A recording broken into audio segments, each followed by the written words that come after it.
Hi, I'm Scott Shellady, otherwise known as the Cow Guy, here for Traders Exclusive in London. Tons going on. Really kind of nice to be in this time zone as of late because we get to see obviously Asia close, we get to see the U.S. Open, and we're here for the entire European trading day. What's been happening as of late? I like to talk a lot about what's the TV, or at least the television shows have been asking me to talk about mostly.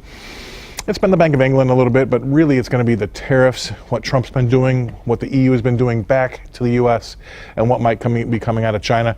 I'm going to just put one big blanket over the whole thing right now. I think it's going to be temporary. I think he's trying to do this to get something his way. And the pundits will say, why not do it at a time when there is a 3.8% unemployment rate and the U.S. stock market is still flirting with all-time highs?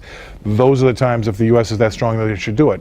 I also know, or I also believe, that the Chinese economy has still got a lot of balls in the air, and it's not as strong as a lot of folks think. So my general assertion is this: I think Trump, or the Trump administration, is going to play their strong hand now, because they think that maybe China's a paper tiger and they'll get their way. I'm not quite so sure it's going to work out that way, but what I think is going to happen is it's not going to be forever. Now, the EU has come back and said, with those aluminum and steel tariffs that the U.S. has slapped on the EU, and I think the EU is really more of a caught in the crosshairs kind of collateral damage here. They've put tariffs, or the EU's put tariffs back on the U.S. on the Bs, right? Bourbon, bikes, Harley Davidsons, and obviously blue jeans. So those are the types of things they've gone back at the U.S. with.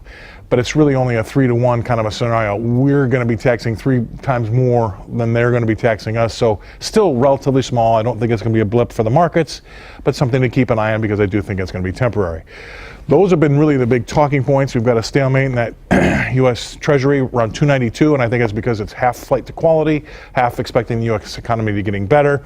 That's kind of stopped us in our tracks there. So we've got a lot happening. Everything's getting wound up for a decent move here. I think next week's going to shape up to be exciting. I'm Scott Shellady, here for Traders Exclusive in London at the CME Group. I'll see you again next week.